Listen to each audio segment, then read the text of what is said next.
Major Hans Weber stares at the report from Michigan. The typewritten numbers blur together as he reads them again. Willow Run Bomber Plant. Daily output, 24 B-24 aircraft. Source reliability, high. Weber reaches for his red pen. In the margin, he scrawls 2 words, Allied propaganda. Because no factory on Earth, not Messerschmitt, not Focke-Wulf, not anyone, could build a machine with over 1 million parts every 63 minutes. Especially not a car company. Weber was wrong. But how wrong would change the course of the war? This is the story of Willow Run, a factory that defied every rule of aircraft manufacturing. When America entered World War II in December 1941, they faced a brutal reality: they needed bombers. Thousands of them. And they needed them fast. The B-24 Liberator was America's chosen heavy bomber. 4 engines, 10-man crew, and a staggering 1.5 million individual parts. Compare that to Henry Ford's Model T, 15,000 parts. Traditional aircraft companies like Consolidated and Boeing built planes the old way, skilled craftsmen working in teams, hand-fitting components, taking weeks or months per aircraft. At that pace, America would lose the war before their bombers ever reached the fight. But Henry Ford made a promise that sounded completely insane to every aviation expert in the country: his automobile workers could build these complex flying machines faster than anyone thought possible. Not just faster, dramatically faster. By the end of this story, you'll see how Ford transformed farm boys and factory workers into the most productive aircraft builders in history. You'll discover the revolutionary methods that made the impossible routine. And you'll understand why German intelligence officers couldn't believe their own reports. If forensic industrial history gets your gears turning, subscribe. We're about to crack open the blueprint for achieving the impossible. Spring 1940. Europe was burning, and America wasn't even in the war yet. But Washington could read the writing on the wall. William Knudsen, head of the Office of Production Management, walked into Henry Ford's Dearborn office with a problem that seemed unsolvable. America's aircraft manufacturers, Consolidated, Boeing, Douglas, were good at what they did. But they built planes like luxury watches, one careful piece at a time. We need 50,000 aircraft, Knudsen said, sliding the production estimates across Ford's desk. Maybe more. Ford glanced at the numbers. At current production rates, it would take a decade. Henry, Knudsen continued, we need your help with parts. Engines, maybe some components. Ford looked up from the papers. At 77 years old, he'd revolutionized manufacturing once. His moving assembly line had turned automobiles from rich men's toys into everyday transportation. I don't want to make parts, Ford said quietly. I want to make the whole plane. The room went silent. Charles Sorensen, Ford's hard-nosed production chief, shifted in his chair. Even he thought his boss had lost his mind. Aviation experts across the country shared that sentiment. The B-24 Liberator wasn't a car. You couldn't just stamp out wings like fenders. Every aircraft required precision tolerances measured in thousandths of an inch. One mistake, and 10 men died in a burning wreck over Germany. But Ford had spent 40 years proving experts wrong. He studied the B-24 blueprints like a puzzle. Where others saw complexity, he saw opportunity. We'll build them like cars, he announced. Moving assembly line. Continuous flow. One bomber every hour. Sorensen nearly choked. Henry, that's impossible? Ford smiled. Good. Those are my favorite kind of projects. The decision was made. Ford would build the world's largest aircraft factory on farmland west of Detroit. They called it Willow Run. Construction began in spring 1941. But there was one problem nobody had anticipated: the B-24's blueprints kept changing. June 1942. The first B-24 rolled out of Willow Run's massive doors 15 months behind schedule. It failed its flight test. The problem wasn't just one thing, it was everything. The blueprint changes that had plagued construction were now destroying production. Engineering modifications arrived daily from Consolidated Aircraft. A wing design change meant retooling entire assembly stations. A fuel system update required ripping out months of completed work. Ford's car workers, masters of stamping sheet metal and bolting engines, found themselves lost in the precision world of aircraft manufacturing. Automotive tolerances measured in sixteenths of an inch. Aircraft tolerances measured in thousandths. Rita Wilkins had worked Ford's Rouge plant for 6 years, building transmissions with her eyes closed. Now she stared at the aluminum wing panel in front of her, instructions scattered across 3 different technical manuals. "This rivet goes where?" she asked the supervisor. "Hell if I know," he replied. The specs changed again this morning. Quality control became a nightmare. Bombers limped off the line with fuel leaks, electrical failures, and structural defects. Test pilots refused to fly them. The Army Air Corps threatened to cancel the contract. The press smelled blood. Newspaper headlines blazed with criticism: Ford's folly. Willow run or won't run? The Detroit Free Press coined the nickname that stuck: Will it run? Production crawled. Ford had promised 1 bomber per hour. They were managing 1 per day, maybe. Some days, none at all. 3,000 miles away, German intelligence collected these newspaper clippings with satisfaction. Major Weber's assessment looked prescient. American industrial might was a myth. Their car companies couldn't build real weapons. Let them waste their resources, Weber wrote in his monthly report to Berlin. Ford will bankrupt themselves before they build a single effective aircraft. Charles Sorensen paced the factory floor, watching workers struggle with unfamiliar tasks. Everything Ford had learned about mass production seemed useless here. Cars were forgiving. Aircraft were not. By December 1942, Willow Run had produced exactly 56 B-24s. At this rate, they'd finish the war contract sometime in 1952. Ford realized they needed to stop building aircraft like cars and start building cars like aircraft. January 1943. Ford called an emergency meeting. "We're solving the wrong problem," he announced to his engineering team. "Everyone thinks this is about machines. It's not." Sorensen frowned. "What do you mean?" "Look at our best car workers," Ford continued. "They don't think about every bolt and rivet. They know their job so well it's automatic. But here, we're asking them to learn something completely new every day because the designs keep changing." Ford walked to the factory window, staring at the chaos below. Workers huddled around instruction sheets, supervisors arguing over conflicting blueprints, half-finished bombers sitting idle while teams figured out the latest modifications. "We've been trying to speed up the wrong thing," Ford said. "We need to speed up learning." The breakthrough wasn't mechanical, it was human. Ford's solution was radical: instead of fighting the design changes, they would embrace them. Instead of training workers once, they would train them continuously. Instead of rigid assembly stations, they would create flexible teams that could adapt. Most importantly, they would break the B-24 down into major sub-assemblies: wings, fuselage sections, tail units, landing gear, and build each one separately before bringing them together. Just like cars, but bigger.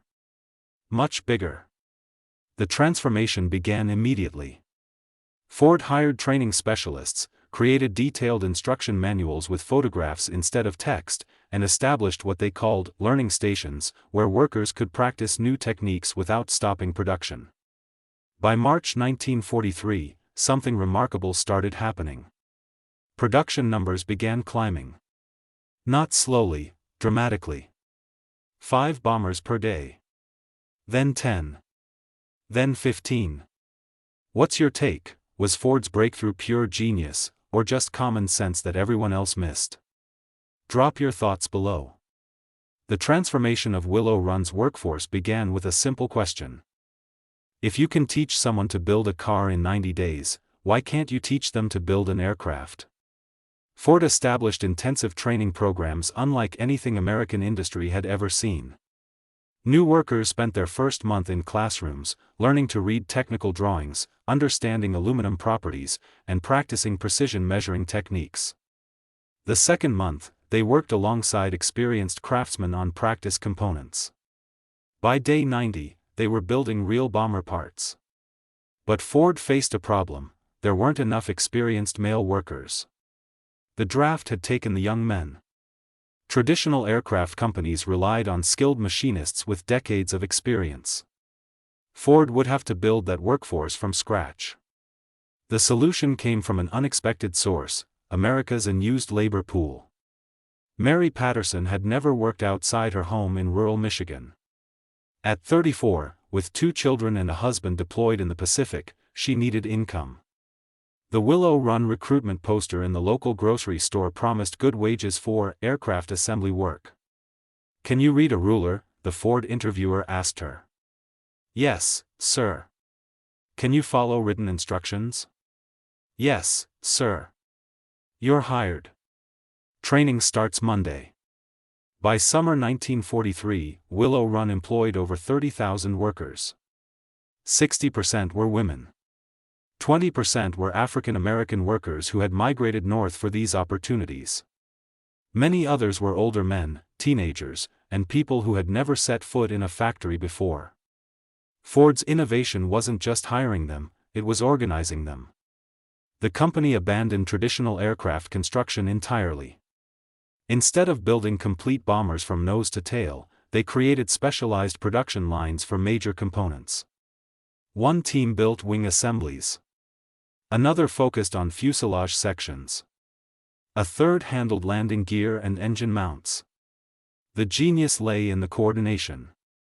Ford's engineers calculated exactly how long each sub-assembly took to complete, then synchronized the timing so everything arrived at the final assembly line simultaneously. Mary Patterson became a wing rivet specialist. Every day, she and her team completed 12 complete wing assemblies. Down the line, another team finished 12 fuselage sections. Another prepared 12 tail assemblies. The 3.5-mile assembly line hummed with precision. Overhead cranes moved massive components with clockwork timing. Permanent jigs and fixtures eliminated guesswork. Workers knew exactly where every part belonged because the fixtures wouldn't accept incorrect placement. By October 1943, Willow Run was producing 18 bombers per day. The aircraft industry watched in amazement as Ford's automotive techniques revolutionized their entire field. But Ford wasn't finished. He had promised 1 bomber per hour. 18 per day wasn't enough. If this complete transformation of American manufacturing just blew your mind, hit that like button. We're about to see them achieve the truly impossible. April 1944. Plant supervisor Jack Morrison stood on the observation deck overlooking Willow Run's main assembly line. His stopwatch showed 11:47 a.m. Below him, workers swarmed over the final B-24 in the queue. Electrical systems connected with methodical precision. Engine cowlings locked into place. Landing gear retracted and extended in final tests. At exactly 11:50 a.m., the massive bomber began its slow roll toward the delivery doors. Morrison clicked his stopwatch and smiled. 63 minutes since the previous aircraft had departed. They had done it. Willow Run now employed 42,000 workers across 3 shifts. The factory operated 24 hours a day, 7 days a week. Raw aluminum entered one end of the complex as sheets and bars. Finished bombers rolled out the other end ready for combat. The scale was staggering. Every day, Willow Run consumed 13,000 tons of steel and aluminum. The factory's electrical system drew enough power to supply a city of 100,000 people. Internal transportation required 1,600 bicycles for workers to navigate the sprawling complex.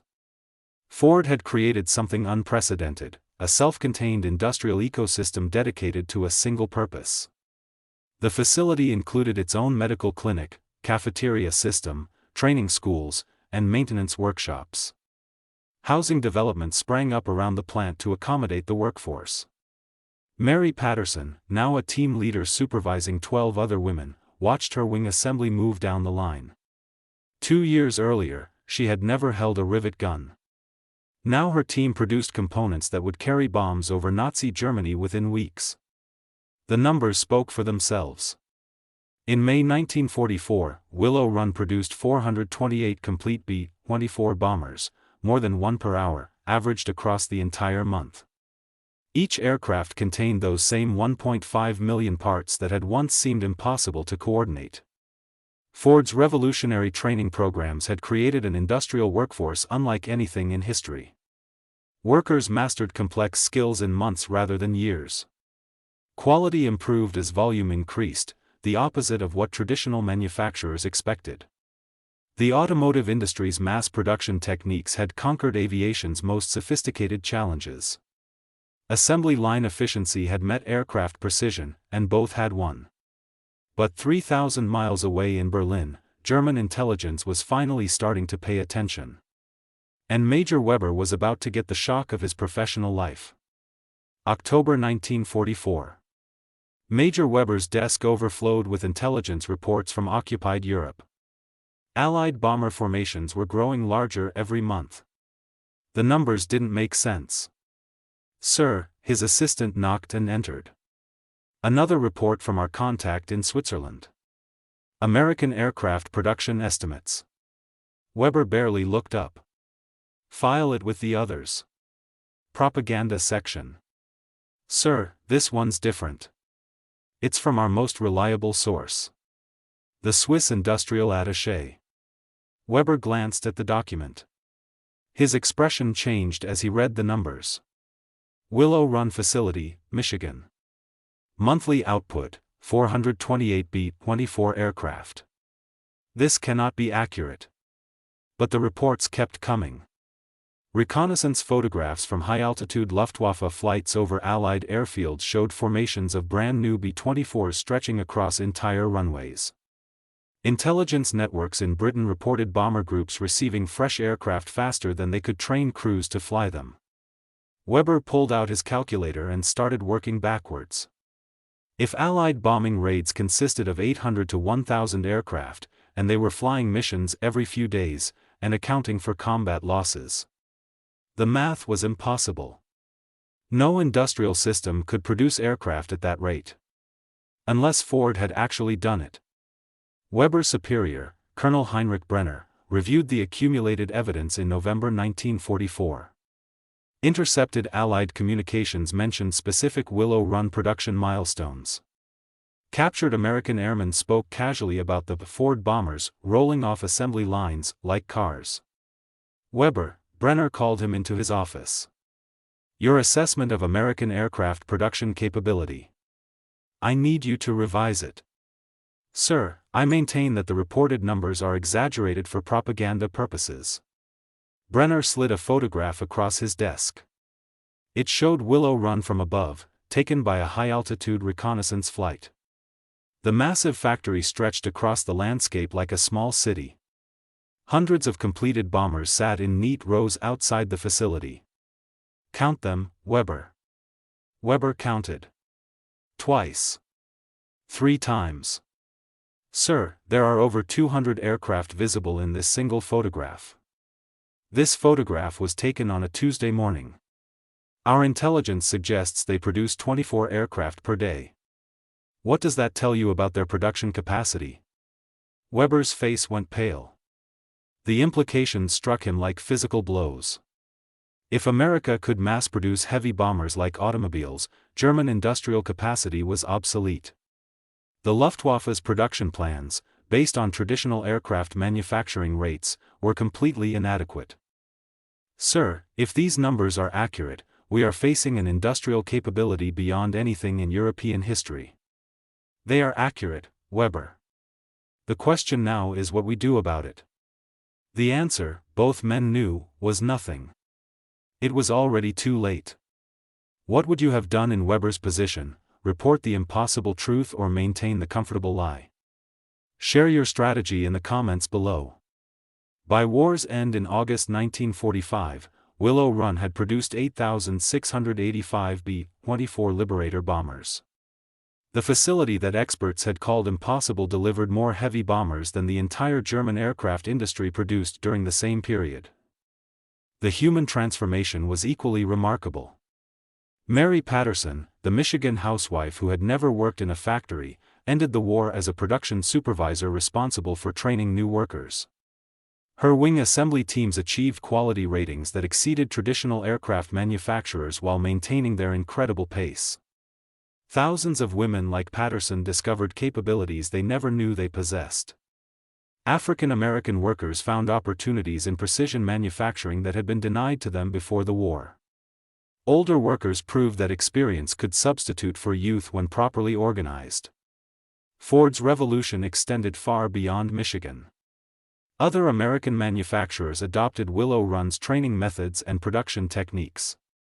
Boeing, Douglas, and Consolidated incorporated automotive assembly principles into their own operations.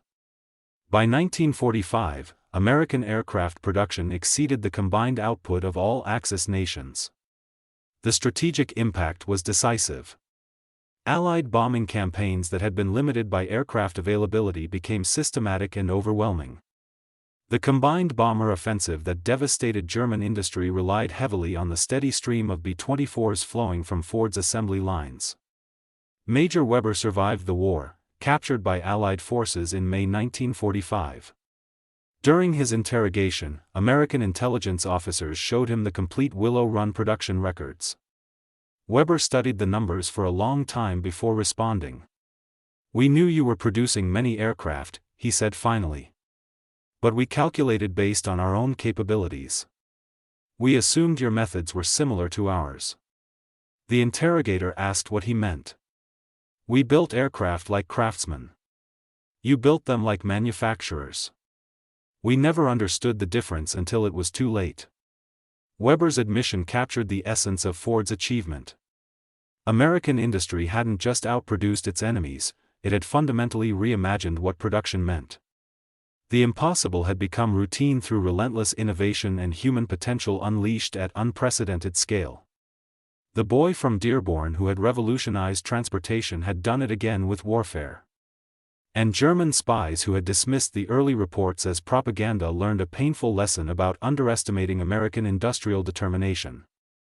If you're fascinated by how innovation transforms the impossible into the inevitable, subscribe. We're building an archive of history's greatest game changers. Willow Run became more than a factory, it became the symbol of America's arsenal of democracy. President Roosevelt had promised that American industrial might would determine the war's outcome, not just military strategy or battlefield tactics. The numbers proved him right.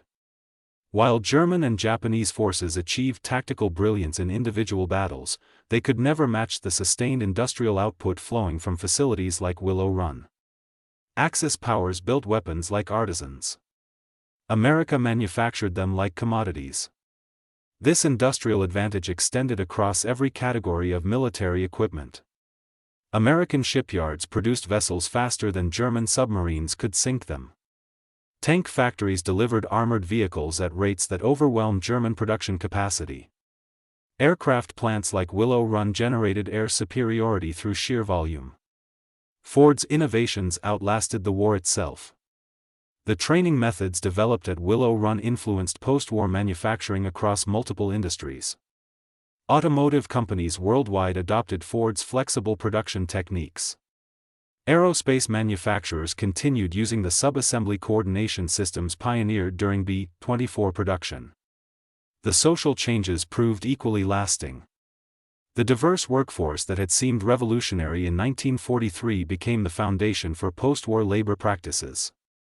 Women and minorities who had demonstrated their capabilities under wartime pressure demanded continued opportunities when peace returned. International manufacturers studied Willow Run's methods obsessively. Japanese companies, rebuilding their industrial base after 1945, incorporated Ford's continuous improvement principles into what would later become the Toyota production system. European manufacturers adopted similar approaches to quality control and worker training. The lesson was clear: industrial capability, properly organized and continuously improved, could overcome any technical disadvantage. Willow Run had proven that American manufacturing excellence could scale to meet any challenge, no matter how complex or demanding.